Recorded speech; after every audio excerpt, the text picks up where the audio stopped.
আসসালামু আলাইকুম। আজকের ভিডিওটা হচ্ছে আমাদের ভাই মনির আসছিল আমাদের সাথে অনলাইনে কথা বলে কুদু রেস্টুরেন্টের জন্য আয়শা গত বৃহস্পতিবার ইন্টারভিউ দিল। মনিরের প্রসেস আলহামদুলিল্লাহ আজকে ফিঙ্গার দিয়ে আসলো। মনির ফিঙ্গারের কাগজটা এই মনির ফিঙ্গার দিয়ে আসলো, তার সেই ফিঙ্গারটা কমপ্লিট হলো। ইনশাল্লাহ খুব দ্রুতই মনিরের ভিসাটা আমাদের হাতে চলে আসবে। এই অনলাইন জার্নিতে আসলে অনেক ঘটনায় দেখতে পেতেছি বা অনেক কিছুই শুনতেছি যা আগে ওইভাবে শোনা হয়নি বা এই সেক্টরে জানা হয়নি।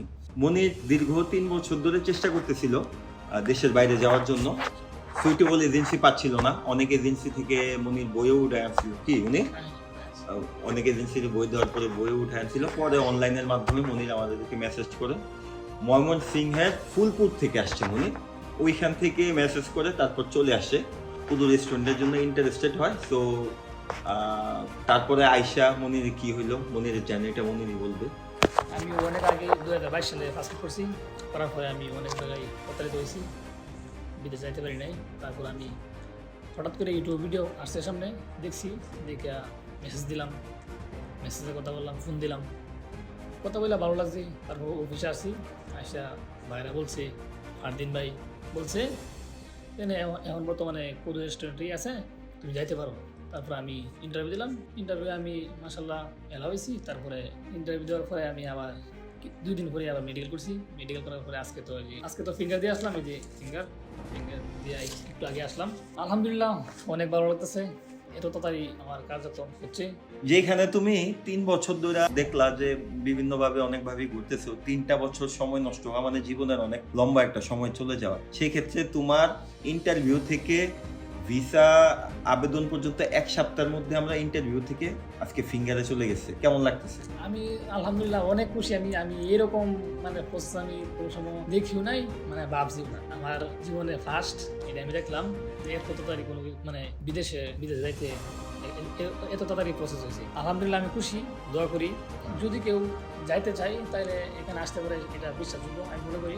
মনির এই ক্ষেত্রে ধরেন আপনি তো এত দূর থেকে আসছেন, আমাদেরকে পাসপোর্ট জমা দিচ্ছেন, ছবি জমা দিচ্ছেন, সাথে কত টাকা জমা দিচ্ছেন? না ভাই, আমি কোনো টাকা পয়সা দিই নাই, শুধু পাসপোর্টটা।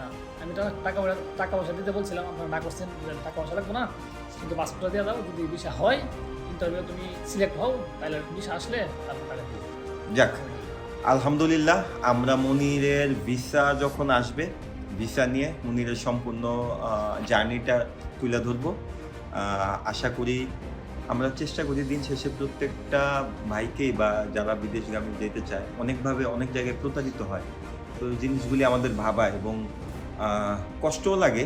তো ওই জায়গা থেকে আমরা সর্বোচ্চ চেষ্টা করি কিভাবে সর্বোচ্চ দ্রুত কাজগুলি শেষ করা যায়।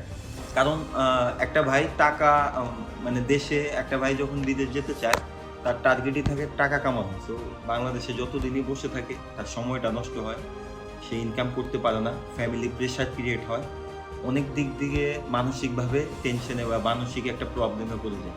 তো প্রসেসটা যত দ্রুত করা যায় ততই ভালো হয় তার জন্য। তো একটা এজেন্সি চাইলেই প্রসেসটা দ্রুত করতে পারে, ওই জন্য এজেন্সিটার মনোভাব এবং ওয়ার্কিং পলিসি বা আপনার ইচ্ছাটা থাকতে হয় যে আমি এই যাত্রীটার জন্য দ্রুত প্রসেস করব, ওইভাবে কাজ করতে হয়।